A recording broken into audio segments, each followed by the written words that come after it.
Okay, I'm here this morning. It's morning my time with Lieutenant Peter Baxter. Peter has a long and varied military history, and I'm looking forward to hearing Peter's story.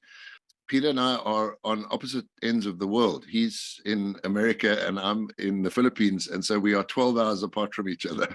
So it's 6 o'clock in the evening where he is and 6 o'clock in the morning where I am. But Peter, thanks so much for giving us your time. And why don't you tell us a little bit about your early life and your background in Rhodesia? Sure, John. Thank you. And I'd like to say thanks to you and Tony for setting this up and asking us. We of the 1980 era were not really part of the Rhodesian army as such, but we were part, and it was a very interesting phase to go through in life. So I really appreciate you guys asking us to talk about it. And I was actually going to ask Russell Fulton at one stage and say, do you think that we should talk? Because there's still 7 of us left from that cadet course, and we're all over the world as well. Australia, New Zealand, the UK, South Africa, America, etc., etc. So really important. Thank you. Early life was very straightforward. I was born in Fort Vic in 1962. My mom and dad, my dad was an oil rep. My mom was a nurse, and he traveled around. He worked for Total, Caltex, different people. We ended up in Zambia, where my brother was born. My sister was born in Salisbury. My brother was born in Kitwe. We ended up in Joburg, 1967, 68. 1970, we moved back to South Africa, from South Africa to Salisbury. I went to Borrowdale School. I used to swim with people at Highlands at the swimming pool. I can't remember what it was called, SEALs or something like that. And then in about 71, my dad bought the Shepherd's Hotel down in Fort Vic. And we moved down there, and I ended up at Fort Vic Junior. After Fort Vic Junior, I went to Peterhouse, and I spent 4 years there, basically 75 to 78. We moved from the Shepherd's Hotel in 74 when the tours burnt the place down. And my dad bought the Ruins Hotel then. And then I was at boarding school, so that's what I did. So early life was pretty much that. I passed my O-levels eventually. That was, academics was not a great forte of mine. And eventually I signed up to join actually the RLI as a recruit originally in June of 79 when I was 17 and a bit years old. And I signed up, went there, then they sent me on officer selection board to Llewellyn. When I finished that one, I went to the regular selection, officer selection board in Guello, and then I was selected to do the regular cadets course. And that's pretty much how it all started. Do you want to tell us a little bit more about your officers cadet course? Yes, sure. We had Lieutenant then Pat Lawless as our course officer, and the original instructor was Colour Sergeant Marcus Austin, who was really good. He was a great instructor. I mean, as everybody knows, the regular cadets really shit off in Hooters, and we ran up that mountain many times, and we sat on rugby fields with metal poles banging on our heads and very stupid things for many days. So the initial start of it was quite interesting. The selection phase was pretty cool as well. Having been at RLI for a couple of weeks, I sort of had a bit of a handle, and I was a little bit fitter than when I got there originally. So that helped a lot.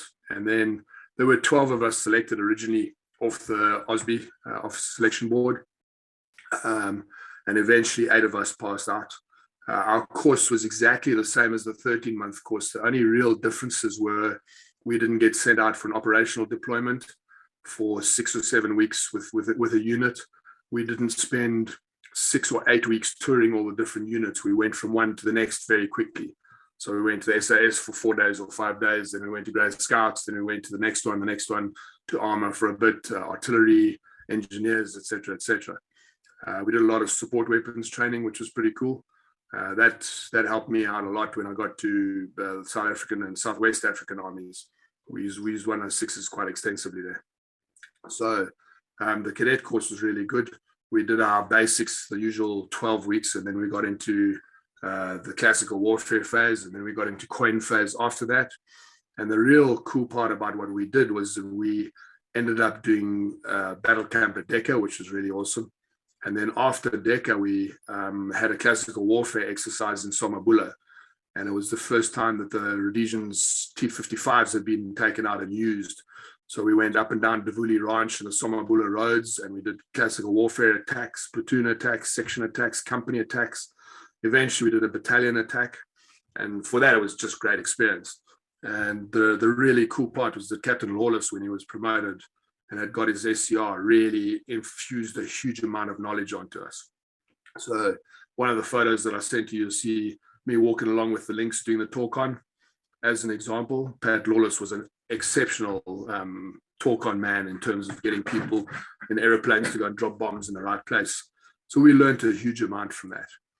Unfortunately, we lost Marcus Austin in April of 1980 when independence was sort of run in, and he decided he'd leave the army, and we got Chris Miller from the RLI as our new instructor. He was a WO2, good man as well. He taught us a huge amount. What a great instructor as well. So we were really fortunate in having so much attention pushed in and onto us.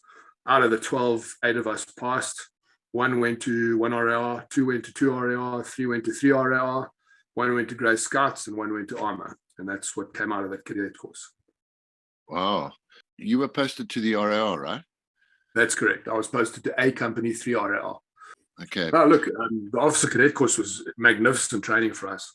And when we got to the units, I mean, I was commissioned at 18 years and 3 months old. So I think I was probably one of the youngest lieutenants in the Rhodesian Army at war, whichever army you want to call it at that stage. Tom Simpson, it was the old 3 in-depth, which became A Company 3 RAR when they joined that unit together in October of 79. When I got there, it was Angus MacDonald. He was a Scotsman who had done an officer's course in the UK as a TF member, and then came across to Rhodesia, did a national service officer's course, and then served his year as an officer at 3 RAR. He's a good bloke. He's in the UK. We converse quite often. And there was another young national service lieutenant. We spent a whole lot of time at A Company 3 RAR up at AP Echo, trying to keep the tours contained and picking out arms caches and trying to disarm them as much as possible. And we got sent down to Buhera, and we did quite a lot of roadblocks and road control around the Hartley Gutu area, because the Zipra guys were trying to infiltrate Salisbury as much as possible. And the powers that be had realized that. So while 1 RAR was going to go and take them on in early 81, the rest of us were traipsing around and doing roadblocks and all the rest to try and keep them out of town. Having been an officer with the RAR, it was an incredible experience.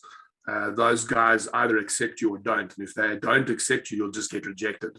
That's just how it is. So they test you and they test your mettle all the time. I was quite fortunate. I had a platoon of close on 60 guys.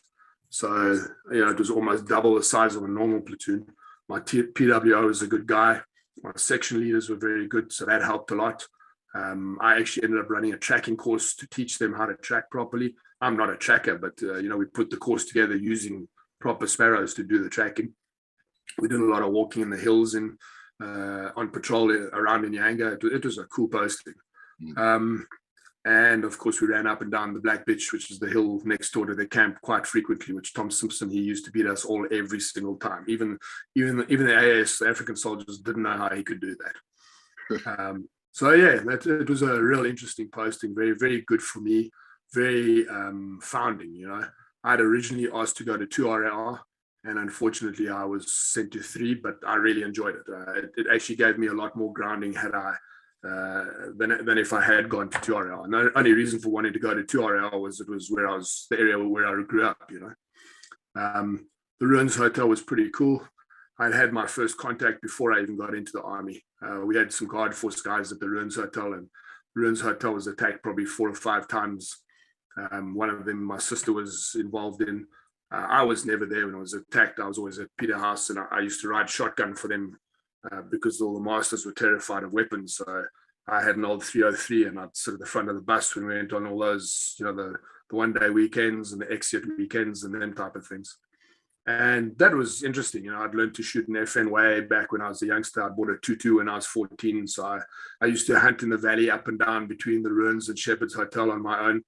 I used to ride horses around there, and we had a couple of donkeys that we used to go and ride around. It was a pretty cool upbringing. So if you know Tom Fulton pretty well, obviously, and Tom wrote a book about them growing up at the dam wall.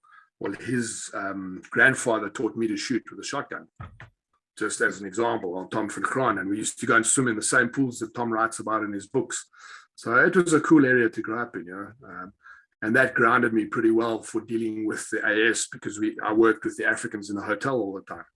So example, George the barman used to hand me beers under the counter when I was 14, while everyone else was having a pot in the bar in the hotel. So I learned very early how to deal with all that sort of thing. It was a great upbringing. So A Company 3RR was fantastic. I really enjoyed it. Then the change of command came, so Terry Lever left and Ron Morillo was put in, and we got a lot more of the PWOs and African officers coming in, and they realized that there was a shortfall in terms of teaching in the administration.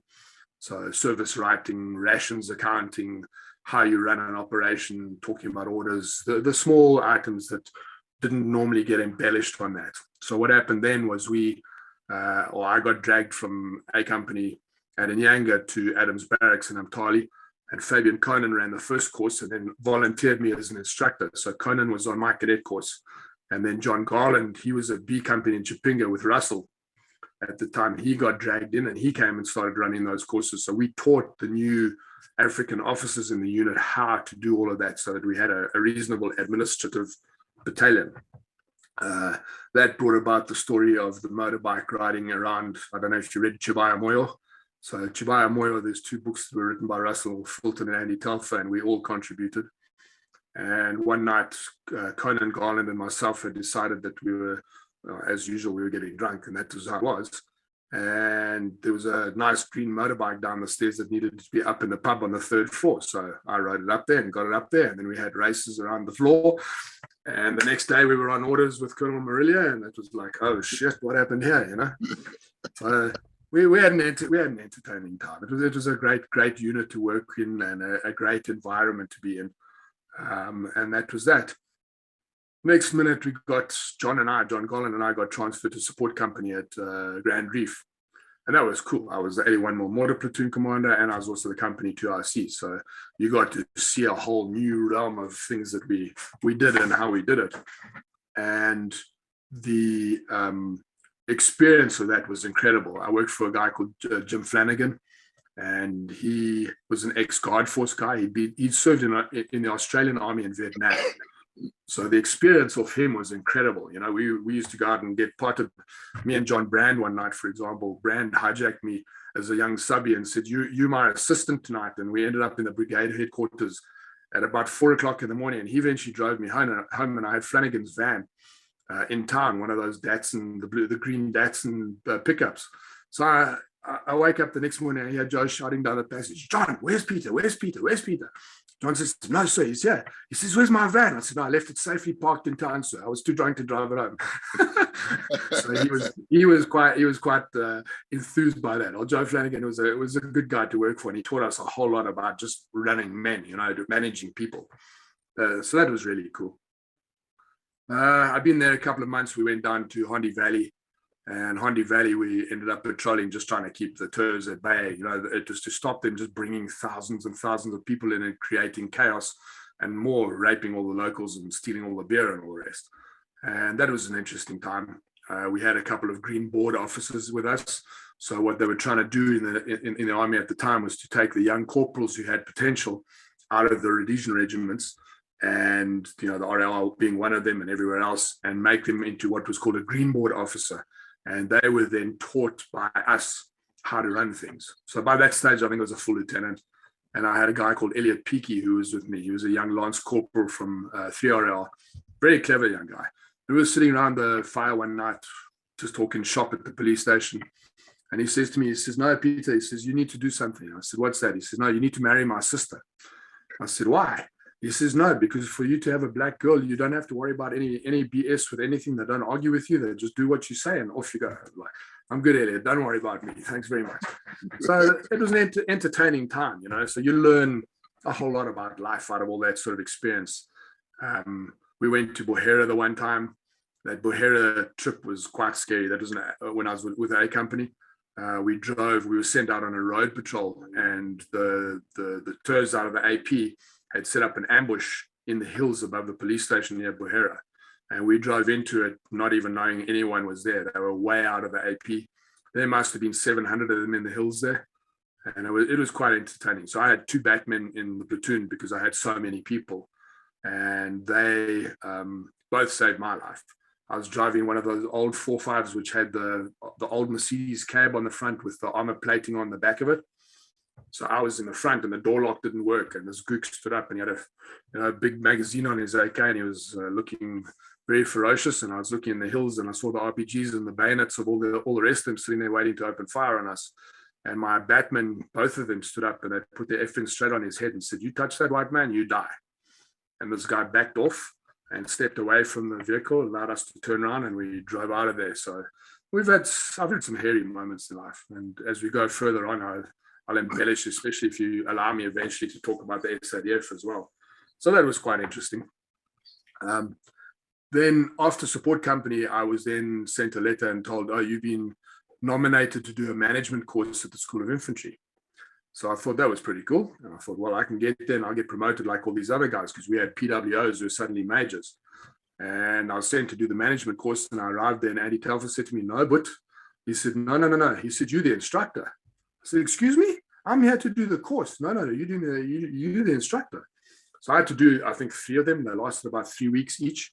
And it was quite a daunting thing, because you're sitting there with all these ex-TERs and a couple of ex-Rhodesian troops in amongst it, or soldiers. And you're now determining in 2 to 3 weeks whether this guy's going to be a colonel or a corporal. And I actually fell foul of one of the guys because I recommended he should be a corporal, and he was very politically connected. Zipper-wise, his name was Hurunguro. And I recommended he should be a corporal, and I just got overruled. The next thing, the new commandant of the School of Infantry, eventually called ZMA, arrives and says, no, that dude's a colonel. Have a nice day. Nothing more, nothing less. So here's me, as a 2-pip lieutenant, passing out these guys and saying, "This one's a failure. That's good. That'll do for a while." And that was interesting. And I worked for Graham Strag as well. He was the OC of Cadet Wing, I think, at that time. So eventually they said to me, "Oh, well, you're staying here permanently." I was like, "Oh, okay, that's fine. What now?" And then they made me the course instructor for the first regular cadet course for the ZNA. So that was interesting. I had 12 cadets like our course had been. And we did exactly the same syllabus as what we did, and taught the guys, took them out, made them, do section and platoon battle drills. We used all of what had been taught by TAC Wing, all of the toots, everything that was regular army. And then you also had the BMAT guys in there as well. So BMAT was all the British Army crowd. So there was a major in there called Matthews, and Matthews kept on trying to convince me to go and join the Green Howards in the UK. And I just said to him, I said, "Major, I don't have the bucks to go and do it. I know officers there don't get paid enough to pay for even their uniforms. So I'm not going to be able to do that. So I'm not coming to the UK." So that was what happened there. I ended up running that course. Interesting story of that was one of the ex-TER guys, a guy called Chinetza, who was a Zipper-TER. So I had 2 ex-Rhodesians, 5 Zipper and 5 Zanla on the course. And we took a Alouette and we took them and dropped them into the dam at Gwenoro. Well, this guy didn't tell me he didn't swim. So I'm already at the side and I hear these guys all shouting at me. And one of my Rhodesian guys was Paul, who'd come from 3RAR, and he was telling me, "Lieutenant, you got to go back, sir. You had to go and help this guy." So I had to swim all the way back into the middle of the dam and drag this dude through. So I said to him, "So why didn't you tell me you can't swim?" He said, "Oh, I thought it was shallow. It'd be easy." So I've had some interesting times with teaching and training guys as well. So ZNA was an interesting kettle of fish as well, because Russell, as you know, fell foul of the commandant there in December of 1981, and ended up locked up in Chucky and all the rest of it, because he dared to come back and collect his smock that he got from the paras in the UK. And I was still there at the time. I didn't know what had happened to him. They kept it very quiet. We were really sort of railroaded out of the place by them bringing in ex-TERs all the time.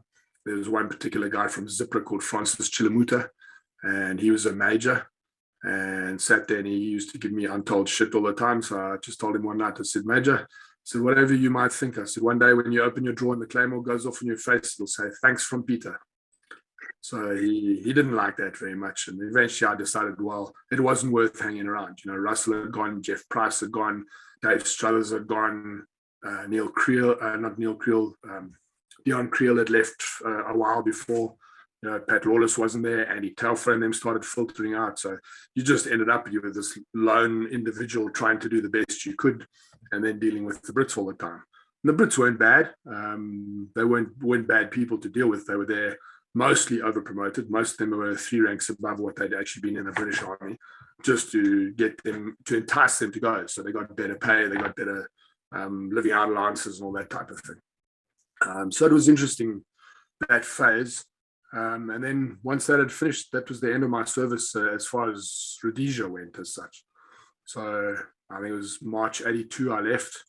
My dad had by that stage lost the Ruins Hotel. That was a bank foreclosure in 1980 where the bank wouldn't advance him any more money. So Southern Sun got a fantastic deal out of that. And he ended up buying Baroma Hills Caravan Park down at the lake, at Lake Kyle.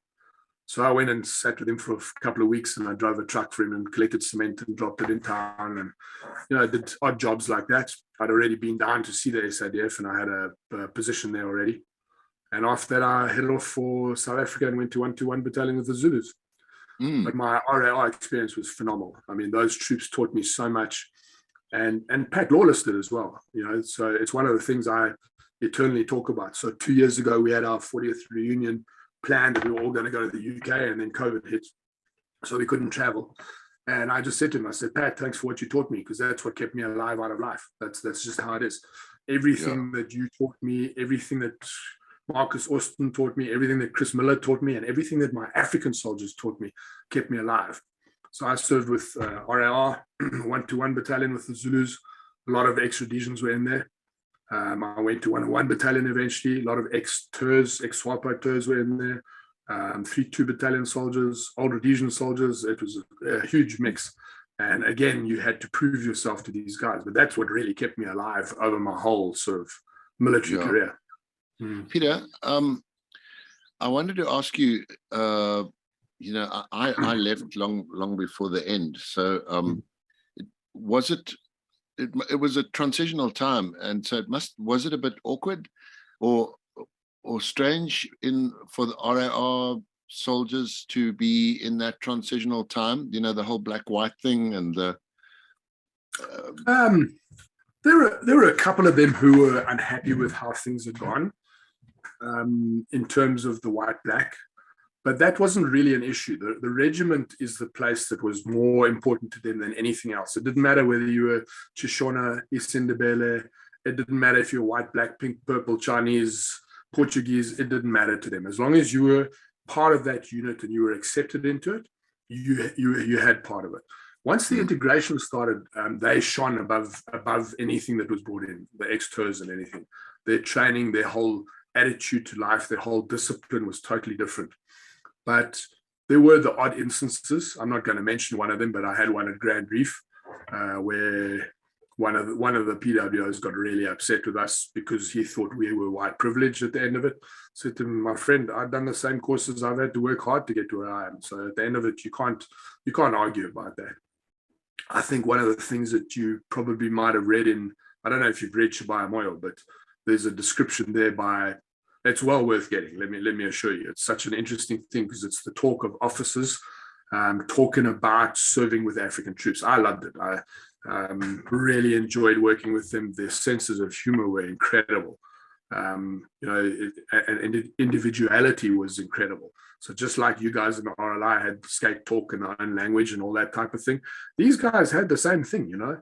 And they were all, you sat on the back of those 7.5s and 4.5s and you're going on a deployment. If you stopped near a town or a village, every one of them got his end away that night. That's just how they were, right? Every one of them, they were just Casanovas of note. And you go out, I mean, Russell writes and talks about a lot about his guys dragging him into the townships in Bulawayo. I had the same thing in Nyanga, same thing happened in Umtali, same thing happened at Grand Reef, same thing happened when I worked with the Zulus, the same thing happened with the guys at 101 Battalion who were a mix of Avambos, Herreros, 3-2 Battalion troops, ex-TERS, Rhodesian troops, Rhodesian officers, Rhodesian NCOs, South African officers, South African NCOs, Southwest African officers and NCOs. It was incredible. So that whole sort of camaraderie and that it was a professional ethic. So there's a guy in the US called Colonel Stewart, and he wrote a book or wrote a thesis for the American Army based on the RAR. And he said, one of the things that we keep forgetting when we go into these foreign countries is we don't understand their cultures. And he said, if you take the RAR as an example, it was purely, if you want it, I'll send it to you. You just tell me your email address and I'll send it to you to read. So he's written another book afterwards about what happened to the RAR after the integration and during the integration as well. So I keep in touch with him fairly often. He was in Germany most recently and then got promoted from major to colonel. And he's a good dude. And he just realized how important the regiment value was compared to worrying about tribal factions or race or ethnicity or anything like that. So that was the main driver from the RAR guys, right? Once they started to integrate into the ZNA battalions, a lot of them did very well. But because they were former Rhodesian soldiers and not politically connected, they didn't advance into the brigadiers and the top guys. They would get to major if they were lucky, maybe a half colonel, and they'd be running a battalion or something. But that's pretty much what happened. We have the RAR Association. So Pat Lawless and his people do a huge amount of work. Alan Doyle's one of the guys. There's a guy in Zimbabwe who makes sure that we're giving grants to different people. One of the guys had been shot in an accidental discharge and was being driven around in a wheelbarrow. We ended up that they got enough money to put a wheelchair out for him and all that. There was another guy whose borehole had blown up, so he got a couple of $1,000s to help him get his borehole going.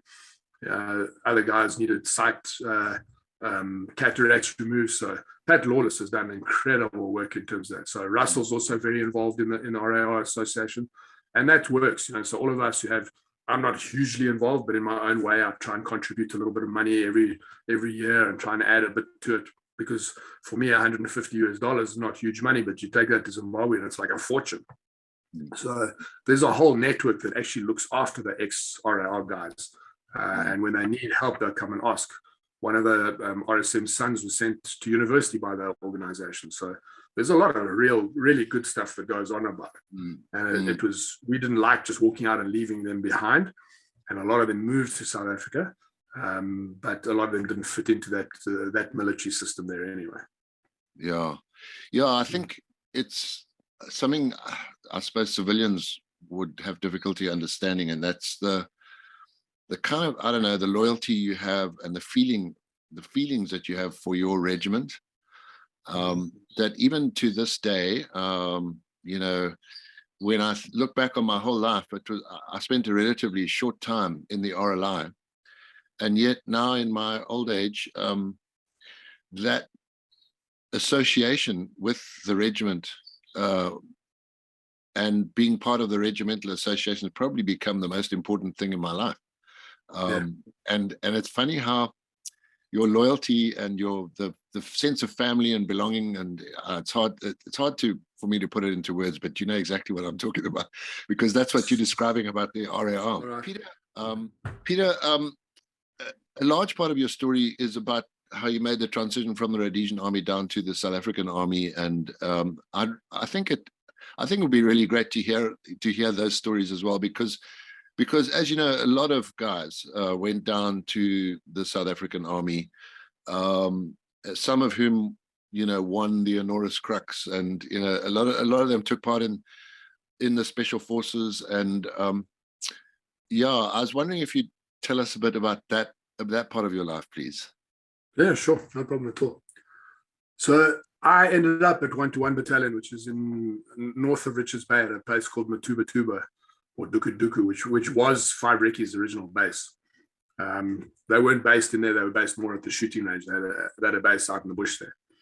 And I went in there and I worked for Chris Garland. He's another guy that you might want to interview. He was the 2RAR. And he was Captain Chris Garland. So he was very instrumental in helping me through to the transition of being there, because he'd been there from 1980, where I only got there in 82. And there were a couple of other Rhodesian officers there. So John Moxham, Cliff Atwell. Atwell was a services corps guy. Moxham was more of a territorial, I think. Norman Neville, he was a paymaster. Good guy as well.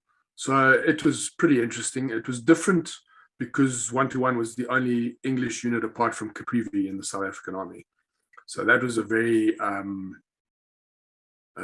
interesting part. And they told you, 1 month Afrikaans, 1 month English, but it was actually 11 months Afrikaans and 1 month English. That's just how it worked. So I didn't really learn to speak much Afrikaans-wise when I was with the Zulus. It was all done in English. It was a really good time. I worked for Chris Garland as a platoon commander originally, so I was a two-pip lieutenant. I was on short service contracts of a year, and I ran with him. I did 7 platoon first, and once I'd finished with that, I went to the border. I went to Southwest Africa with a company. We had a modular company, so there were 5 platoons that were taken to go and do a tour of duty at the border. So all the South African Army units got sent in. It was quite interesting because we went up there with Bren guns, and all the national service units all had R4s and MAGs, where the rest of us had R1s or FNs and Bren guns. And we went up and did that. It was a really interesting time. There was a very different thought process in the South African Defence Force. And one of the reasons was that the discipline code wasn't really easy to apply. So instead of worrying about dealing with somebody, you just took them and they called it an opfok, all right? So they fucked you up. And basically you got taken out and run with a sandbag until you was half dead. That was the general plan. And you'd have some corporal or lance corporal, normally an Afrikaans guy, and all the other guys who were running were English or something similar. And they just messed you up. And that, unfortunately, was how they determined how discipline was. And that's why a lot of the Rhodesians didn't really fit into the process. So they called us the Wenwies, and then a lot of the time it was the Nowies, and then the Howies, and the Where to Nows was the next one, So when you slotted in, you got in and you got on and you did what you needed to do. Luckily, when I was with Chris Garland, Pete Curley was there. He was the company sergeant major. So he was an old Zulu scout, good guy. And there was another guy there called Chris Gunter, who was this local South African who signed on PF. So we had a good time. We raised the company from the beginning. We worked with the troops. The troops were really good. The Zulus do a bit of AWOL, but all African troops are like that. I think even European troops are like that. So it was a good time.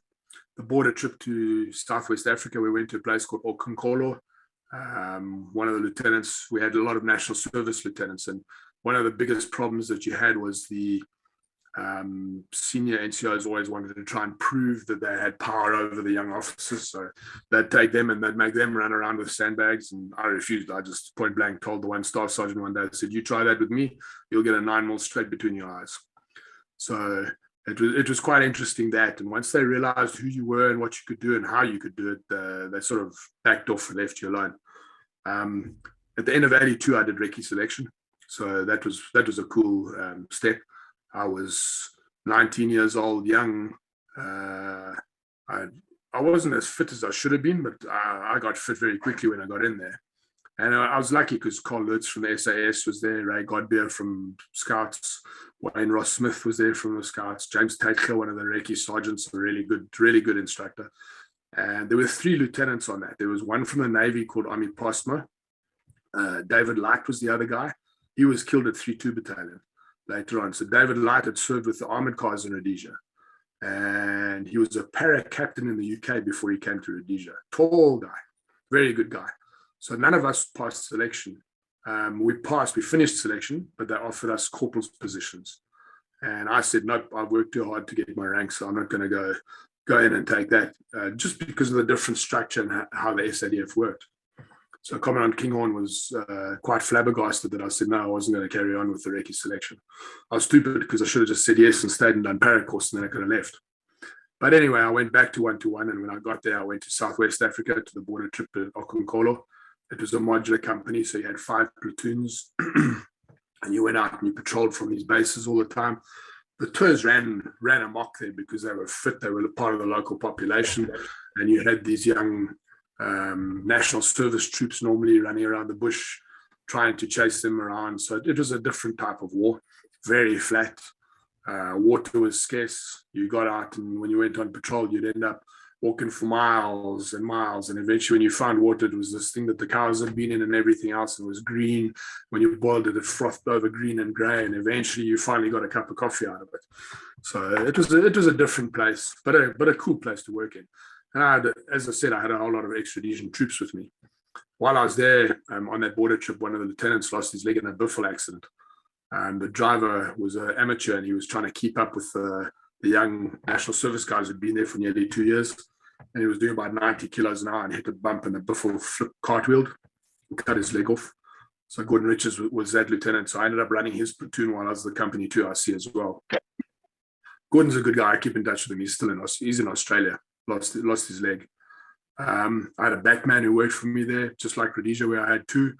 The Zulus, I had 1, and he was just my constant. He was always behind me, always making sure that no one was going to get hold of or interfere with or do anything. So that was pretty cool. So we finished that, and I went back, and the Commandant, John Quinn, called me in and said, he said, Peter, you've got a lot of experience with training guys. He said, I want you to raise another company for us. So he said, you got to be the officer in charge of Charlie Company. So I'm still a 2-pip lieutenant on a short service contract. He says, yeah, there you go. That's what you're going to do. And off you go and do it. So I did it.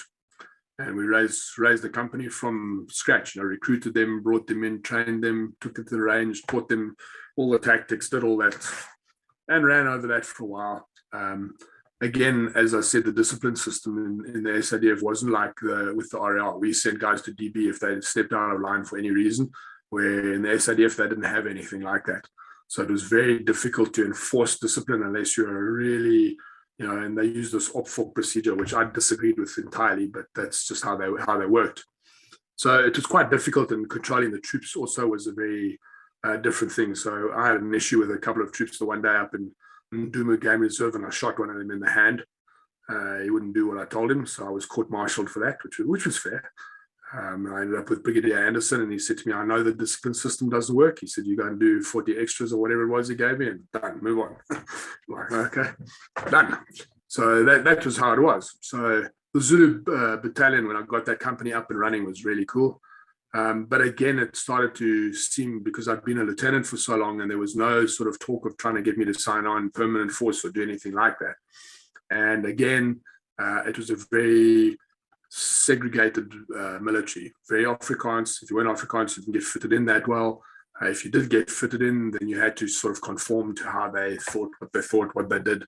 And that was reasonably interesting, but you live and learn. And the way I look at it is you just got to run your professionalism through. That was the whole thing. So that training that company from scratch was a really great exercise. I then went to the border, and I went to Sector 20, which is near Rundu.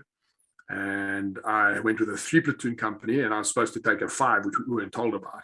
And we ended up running 5 different bases. So my company HQ was a huge place where Willem Rutte was in Napara, and it was massive. And I had 7 guys in there defending it. And when me and the company sergeant major were out visiting the platoon bases, which were only 2 sections in each base, there were only 5 guys left at the company HQ. So it was like a different part of the world, but there wasn't a big threat there, which was okay. So that experience was pretty cool.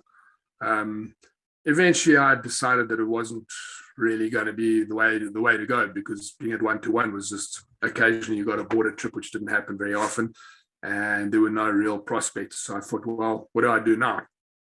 Then I moved to Cape Town. Decided that for a while I'm going to go and be a civvy. So I went and did that. So I finished 3 years at 121 Battalion.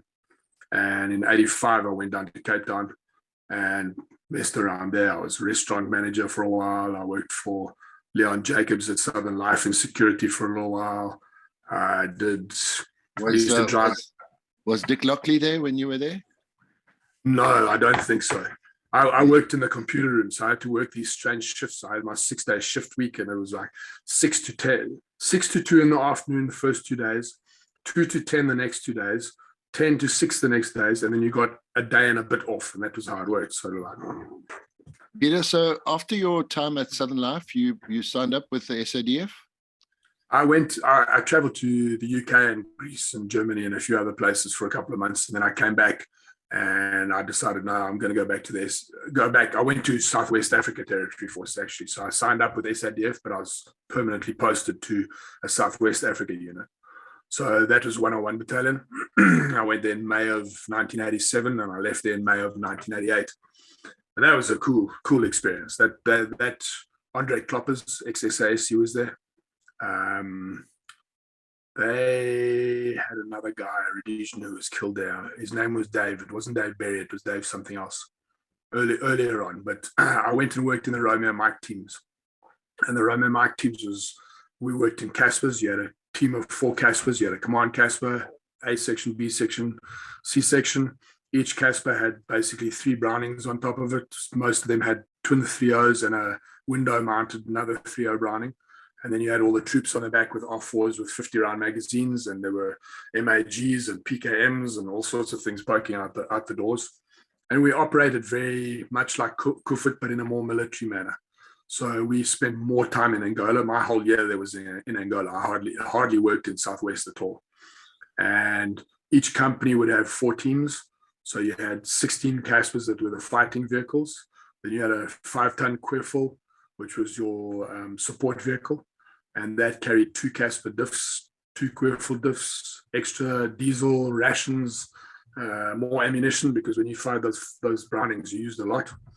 And we went out and hunted tours. That's what we did.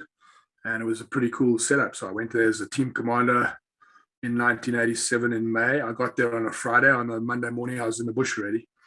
I got issued all my stuff, and I went out, and the corporal, who was my platoon sergeant, who showed me how to run the team, and you get to know the people, so you weren't just dropped in it, was actually an Afrikaner whose father taught at a university in America. So he spoke Afrikaans with an American accent. It was quite entertaining. He lives around Atlanta now, Pine Pina. So he was a real character and a hard worker.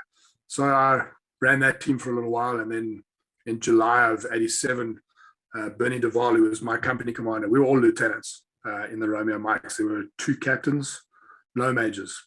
And the captains were very good, and eventually they moved out because they got to go and get promoted and do staff course and all that. So it was always lieutenants running these companies. And then you had national service officers who filled in as team leaders. And underneath them, you had some permanent force or regular army NCOs, and then a couple of national service NCOs. But the guys wanted to be there, the people that were there. It wasn't the usual national service thing where you had to drag them out to bed or anything like that. So it was quite a different unit. And Duval, we were chasing Spoor one day, and he hit the Pom Z with 4 of the trackers. So he got Kazakh, and suddenly I'm the company commander now. So you've got this Englishman who hardly speaks much Afrikaans. So I've got 2 months or 3 months of Afrikaans under my belt. And I've got all these troops reporting to me, and all these corporals and lieutenants and all that. And I was like, okay, let's go. And we did that until September. And then Duval eventually arrived back in the September. And I must tell you, 101 Battalion was an exceptional unit. Those guys were super brave. You've never seen anything like it. So you never turned away from the enemy. You never backed away. You drove straight in and you went to war. That was it. So they had a thing called a fire belt action, a viergordel-actie. And what you would do is your company would be riding along, and you just turn left or right, and you'd have 16 Caspers with 3 machine guns belting lead at whatever was out on the side. So you can imagine what that devastation was when you faced that. So we used to chase the tours often. I mean, we'd hunt them because they had infiltration periods. So it was unlike Rhodesia, where they came in all the time. There, because of the water supply, and they had to come from far inside Angola. They'd walk like 150 kilometers to get into Southwest. And we would cut up and down for Spoor, and we'd catch them, and then you'd hunt them down. And when you hunted them down, we had days where some of my trackers ran 65 kilometers a day chasing a tour to kill him. These guys were incredible, absolutely amazing, especially the Typhoon tours. They were the elite, the special force. So 26 September, which is my commissioning day from Rhodesia days, 1980, 1987, I get off the airplane from Cape Town. I've had 2 weeks with my girlfriend, soon to be my wife, and I arrive and Deval's standing there. He laughs at me. He says, "Peter, go get your rifle and get your pack. We're going to the east." I said, "Oh, wonderful." So I go back to my room. I go and get my rifle. I put on my pack and pack it up and fill it up with water bottles and ammo and all the rest of it. And hooked myself up with some cigarettes for the next 4 months because I knew we weren't going to see much for a long time. And climb in an airplane and end up in Mavinga on the Lomba River just south of Cuita. So we had 2 companies there of 101 guys already. And we walked in the morning at 7 o'clock, took over the trenches. They walked out. They got into the Querfels, drove back to Mavinga, and they flew out and went home on leave. And we were there until December of that year. And that was fascinating. We fought tanks out of Caspers. We fought infantry battalions out of Caspers. It was absolutely phenomenal. I mean, if you talk about combat, a lot of people talk about have you been blooded and all that. When I describe it, that you get into a contact in your Casper and the back wheels are shot out, the 4 wheels that you're driving on are shot out. You have these bullets pinging all over the place. You got guys firing RPG-7s at you. You firing at them. You're trying to kill anything that's in your way. It's survival of the fittest. That's basically what it boils down to. And the 2 companies that had been there before us were there when the first tanks were shot out on the Lomba River. That's really what stopped the Fatla advance. So every year they would go down to Mavinga to try and take Savimbi and his crew out. And they'd go with 5 brigades to go and take him out. So a brigade was probably about 1,500, 1,800 men. And 5 of them would advance with tanks and all sorts. They had SAM 8s, SAM 7s that they shot down the airplanes with. They had MiGs over us because we didn't have air superiority. So we got bombed a few times. The living in the trenches was something else. From that 13th September when they'd taken out the tanks, we killed a few tanks as well, I can tell you. But with us, it was we would ride around and then you'd have a national service youngster who was driving a Rattle. So we worked the 3-2 battalion. That's why you saw that 3-2 battalion certificate of mine. So the 3-2 guys had a Rattle squadron, which had 4 Milan missiles, which they called ZT3s, which is a wire-guided missile for shooting tanks. And then they had 8 90mm Rattles, which were used to try and shoot the tanks out. But the problem was it took 5 rounds off a 90mm Rattle to kill a tank. And these poor youngsters, the national service guys, would shit themselves completely. There were a lot of them who were super brave, but they would get into a panic. And then that's when you ended up doing stupid things. So we had one contact one day where I had to jump off my Casper and go and point out to the guy where the tank was so that he could shoot it. Because there was just so much panic and confusion. It was a really, really incredible thing. So that 13th of September, all the bodies were still lying in the Shona in front of us. So we're in these trenches. And of course, you got the flies. And as soon as you're eating, you end up with the flies. I swallowed flies 4 days. I was lying under a Casper. I was half dead. It was ridiculous. It was terrifying. The other interesting thing about that, and you talked about the SADF and the sort of operation workings, we as the regular soldiers with the black battalions weren't resupplied all the time. So that time that we were in the East, I didn't bath for 55 days. None of the officers. We got into one order group with Commandant Robbie Hartsleaf, who was the guy who led the Lesotho invasion or quelling the fellows there. And Robbie Hartsleaf says to us, he says, "You 101 officers need to go and have a bath or do something." We said to him, "Commandant, if you blokes will organize that the national service guys don't bath in it before we get it, because we just fill our water tanks in the Caspers and our water bottles. It's all we do. When you get some water for us, we'll have a bath with pleasure." It took another 3 weeks before you finally organized water for us. But that was just how it was. And you couldn't go and bath in the rivers because you had the MiGs all the time. And as soon as you got into the rivers, there were the crocodiles, first of all. And second of all, was all the leeches. The leeches were horrendous in that place. So that was it. I mean, it took them 7 weeks to get us fresh meat and beer the first time around. The national service guys got that within the first 2 weeks. So it was just how it was. But it was a cool setup. I got to escort the first SAM 8 the world ever captured. So on the 3rd of October, the 6-1 mech shot out 47 Brigade outside on a Shona. They said it was a turkey shoot. It was something horrendous. I mean, even for us, we had turkey shoots often. You'd walk out and you'd just machine gun guys running away from you. It was terrifying. But they completely killed a complete Fatla brigade. They were so panicked when they were fleeing that they drove tanks onto the bridge that they tried to get out, and then the tanks fell off on the sides, and the guys just eventually jumped out of their vehicles and started running. Threw their rifles away. It was pandemonium. So after that, I was then sent to go and escort the SAM 8 to take it down south, because Savimbi wanted it to sell to the Americans, and we didn't want the Americans to get it. We wanted to get the manuals and all that. So I arrived there, and with Commandant Hochard and a few other guys, and there was a Major Lehman from the Air Force. They used all of my ATF fluid, all my diesel, all my hydraulic fluid, everything that I carried for spares on my vehicles was used to get that SAM 8 to the south. That's why I sent you that photograph. So that was a pretty cool experience. We drove back after that. We got bombed the one day. Myself and Deval and a few of the corporals and lieutenants were sitting around bullshitting, because you worked all night and you slept during the day. So it was about lunchtime and we were all having lunch, and the next minute this MiG flies over, and I looked up and saw the pilot's helmet. It was red with a star on the side of it. And I said, then boys, we got cucked. There's something going on here.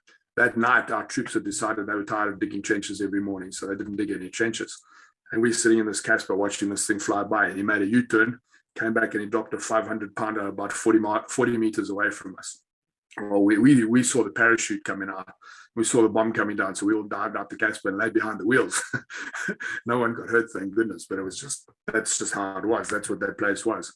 And you just got in, you engaged. I mean, the one young lieutenant from the 3-2 rifles, we got into contact with a whole brigade the one time in an open area. He rode up to the side and he was so terrified. He had his finger on his brownie and the machine gun was just firing straight up in the air. And you got to jump off and slap him into reality and tell him, come guy, the only way you're going to get out of this alive is to fight. That's the only solution. We worked with a guy there called Major Hannes Nordman. He was brilliant. He was an absolute master of anti-tank warfare, and he trusted us. So that was a really cool part of how we did it. I ended up being his navigator, because they'd come in with a Rottle, and that Rottle's an incredible vehicle. But I'm glad I wasn't in one, because it's got lids on top of it. There's no open air and all the rest of it. And he says, oh, these guys are going to take us somewhere. And the first night we drive around, and we drove past the same tree 3 times. And I called him on the radio, and I said, Major, this is bullshit. Where are we going? He says, no, these guys with the nav Rottle, they know where we're going. I said, no. We've gone to the same place 3 times. I said, I don't mind driving around at night, but I mind wasting my time. He said, can you do any better? I said, yes, I'll take you right to where you want to go. And that was it. I just ended up as his navigator. So every night that we drove around, Peter, it's your job, get us there, let's go. And that's how we spent our life. We had one attack where we were the reserve force for 6-2 mech. So you had 6-1 mech, which was the Rottle guys. They were good, all national service troops with a lot of permanent force officers, but they were good. They did the 3rd of October attack on 47 Brigade. And we were chasing another 21 Brigade up and down at a place called the Chambinga, and we're following them along. And 6-2 mech under a Colonel Leon Marais, we were the reserve force. So we were called Combat Group Bravo, and we ended up in the main scrap. And that was something horrendous. I mean, you sat there and you're just machine gunning guys in front of you in trenches, young kids, they're just out and running. I shot a BM-21 out that day. There was a rifle sitting next to me, and the guy couldn't see a tank. I got off it again and went and told him that that's where the tank is. Can you shoot it out now, please? We had snipers shooting at us on the approach to that. Tess Kamalo, who was one of my ex-Rhodesian corporals in there, he turned around and said, Lieutenant, you got a duck now. They're sniping at us. Tess, if they're going to hit you, they're going to hit you. You just got to keep your eyes open so you know where they are. And it was an incredible experience. I mean, never seen anything like that. You have these tanks firing at you. That 105 mil gun out of a T-55, when that shoots, you get this like big yellow flash that comes out, and it's just pandemonium after that.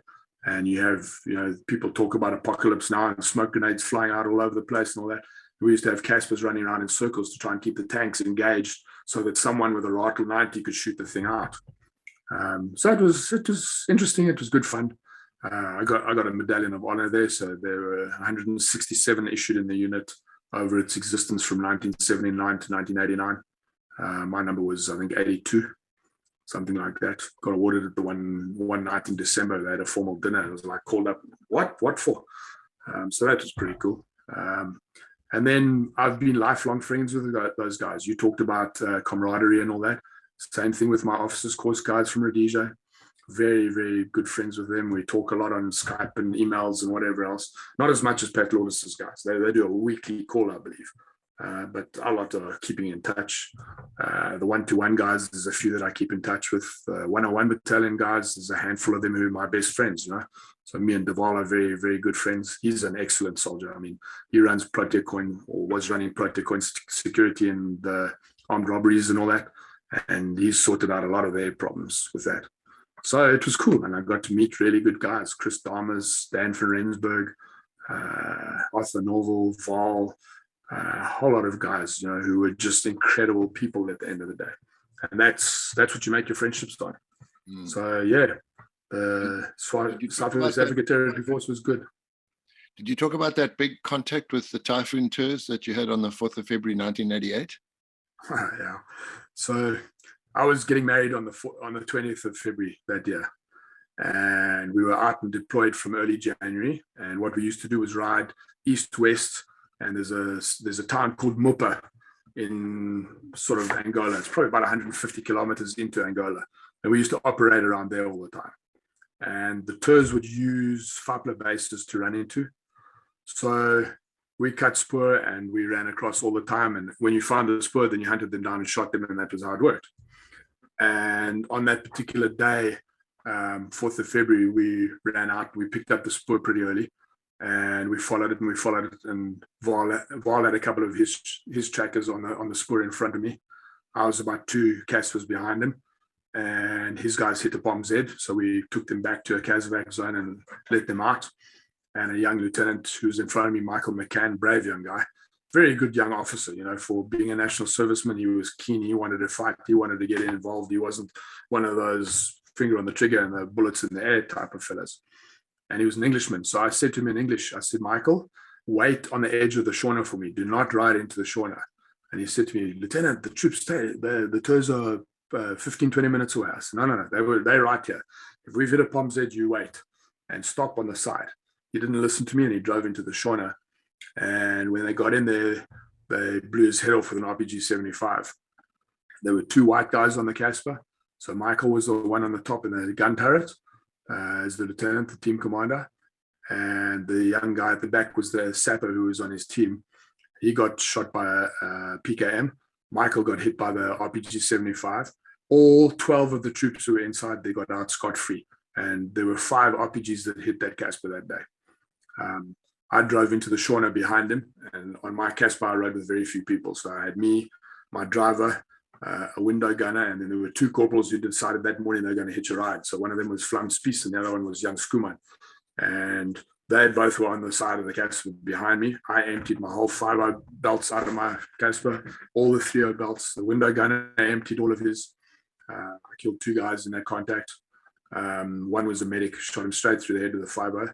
Another one, I shot him in the chest and we interrogated him that night. And that was cool because being English, the tours there spoke English because Afrikaners would never speak English.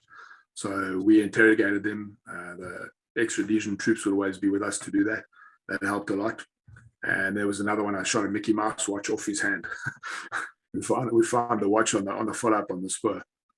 But these guys could run. I mean, they had about 15 kilometers to go to get to Mupa. And we were chasing them at running speed, you know, where the trackers were running after them. We didn't even catch them before they got into Mupa. So that was quite an intense contact. And I remember taking Michael and Mark Suter, the sapper, back to the chopper Casevac zone that we cut earlier for the helicopter with the Palm Z. And when we got there, our troops were already starting to strip them of their boots and shorts and all the rest of it. And it was like, and one of the young lieutenants there, Michael Ford, he worked for Standard Bank in South Africa in Durban. He started freaking out when they started pulling Michael's boots off. And I said to him, hey, Michael's boots are going to get just torn off and thrown away anyway. So what's the problem? You've just got to realize that these guys who work for us are have and move on. That's just how it is. You don't worry about sappy things like a pair of boots or something like that. But it was really interesting. I had a guy called Johan Prinsloo who ended up at 5 Recce as one of the company commanders there, and he asked to ride back to the contact zone with me because I was the only Casper that drove in there, and they shot the shit out of my vehicle. I mean, my spare wheels were shot out, my tires luckily survived so I could get back to the Casevac zone. The sides of the vehicle were just pockmarked with bullet holes. That Romeo Mike 6 Casper had, the PKMs have a armor piercing round straight through the 4x4 transfer case. It was something else. So yeah, so that was the type of thing we did, and we did it on a daily basis. And everyone said to me, "So aren't you scared?" I said, I'm terrified, but it's how you manage that fear. You know, that's one of the big things that you learn about life. It's how you manage what you're going to deal with that situation like, and that's really what came out of it. But what a cool experience. I mean, that whole year that I spent at 101 Battalion was such an incredible experience. We changed engines in the bush. We used to fix diffs in the bush. We had bush mechanic that's just how you worked. You know, if you hit a mine, that Casper would be fixed within 2 or 3 hours and you're off again. When I took over from Duval, when he hit that Palm Z, we had a test vehicle called an Ingwe, which is it's a smaller version of a RAR, so a 4-wheel drive automatic gearbox, a really cool vehicle. Nice special notes for bundu bashing and all that. And my driver, Thomas, was driving it that day. And I said to him, "Thomas, you stay away from all the roads and the paths." "Yeah, Lieutenant, no problem. Problem in Afrikaans." "Maak seker jy bly weg." He says, "Seker, Lieutenant, I'll do that." Damn, next thing he hits a triple TM57 that was boosted with 3 RPG7s. So we were doing about 50, 60 kilometers an hour when he hit this thing. And I'm sitting on top. I'm covered in white dust because when you have that explosion, the dust just comes out. My ears are ringing, and I'm thinking, shit, if they're here going to shoot us, we're dead. And there was only me and Thomas and 2 other guys in the Ingwe that day. And one of the problems with the Ingwe was they had a trouble with the diesel leak. So in the transfer case, there was a pool of diesel that caught a light from the explosion. It started burning, but it wasn't a bad thing. You know, the guys put it out pretty quickly. But what an experience! You know, no one's ever actually tested an Ingwe for mine proofness. I was the one who did that. Sure. So yeah, that was pretty cool. It sounds almost like a World War II type of conventional warfare, yeah. Compared to our coin warfare that we had in Rhodesia. Quite incredible yeah. Stories. Tell us about your life after the army. You also had an interesting. You've lived an interesting life. I've been very blessed. I have 2 sons, one of whom's an Army Ranger in the US Army. I'm not allowed to talk about a lot of that because of operational security. They don't even let them use Facebook or anything. I'm very proud of him. That's the main reason I came to America, actually. And we're very blessed for having that, exactly as you said. You know, South Africa's on a one-way ticket to nowhere. And my oldest son, he works for a bank about 50 miles from where I live now. So I live in a small town called Angola, Indiana. A lot of people said, "How did you find Angola?" I said, "Well, I fought in Angola. When I was working for one of the companies, they said I had to live in Chicago or Detroit. And I said, I'm not going anywhere because my weapons won't be allowed to go in those cities. So, you know, I've got an FN, I've got a couple of AR-15s, I have an AK, I've got a Yugoslavian M59 SKS. So I'm not going to part with that sort of shit because of stupid liberal governments that won't let you do that. And the property taxes are funny. So we hunted around, and my wife was dead set on a place called St. Joseph's in Michigan, which is on Lake Erie. And I sort of said to her, and we found this little town, Angola, and said, well, we go there for a weekend, and if it's nice, we're staying there. And that's what happened. And we've been here for 5.5 years already. Sure. So I started in the scaffold industry in 1988. I started as a mast climber rigger. And a mast climber is like a lift on the outside of a building. So you have a mast, which is a square or rectangular galvanized or painted steel thing, which with the rack and pinion hoist on it. And I started with that in Cape Town in 88. And then in 89, they promoted to me a manager. And I moved to Joburg in 1990, and I got more and more manager. And then I was bought by SGB Scaffolding. And I ended up doing stages and seating stands and pop concerts and rock concerts and scaffolds inside plants, you know, petrochemical work, all that sort of thing. I've had a really great life. I've been very lucky. So UB40, Tina Turner, Roxette, Phil Collins, Bryan Adams, Whitney Houston, who else was there? Not Queen. One of the others, Metallica. I've done Justin Bieber concerts, all sorts of that type of work. And I eventually worked my way up to become a director with that company. And after 21 years with them, they were humming and hawing about who they'd make the next MD. So when they made the choice, and it's not because I was threatening to move on or anything, I woke up one morning at my Valdam place in near Rhodesia. I'd taken my 2 border collies for a 7-kilometer walk and brought them back. And I'd made tea for my wife, and she was still asleep. And she got up and she walks out and she says, "You made your mind up, haven't you?" I said, "Yep." And she said, "I know you haven't got a job too, but let's go." So I left them. And then I worked for another scaffold company for about 9 or 10 months. And the next minute I got employed by Hasco, which was an international scaffolding company, to run a South African business for them, which was floundering. And I turned it around quite nicely, but they decided to close it in a worldwide reorganization. And that happened in 2012. I then worked for them 2012 freelance. I went to India for them for a couple of months. I went to Australia. I went to China. I went to Egypt. I went to Dubai. And then I went and worked for them in India for 13 months after that. Sure. And when I'd finished that India one, I said to the boss, "So you need to get me to a civilized place." He said, No, I'm sending you to Egypt next. I said, No.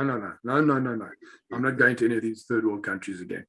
So he said, "Okay, I can't pay you a bonus, but I can pay you a flight ticket." So he flew me to the States, and I came and met people in a company that was being bought and merged by a private equity firm.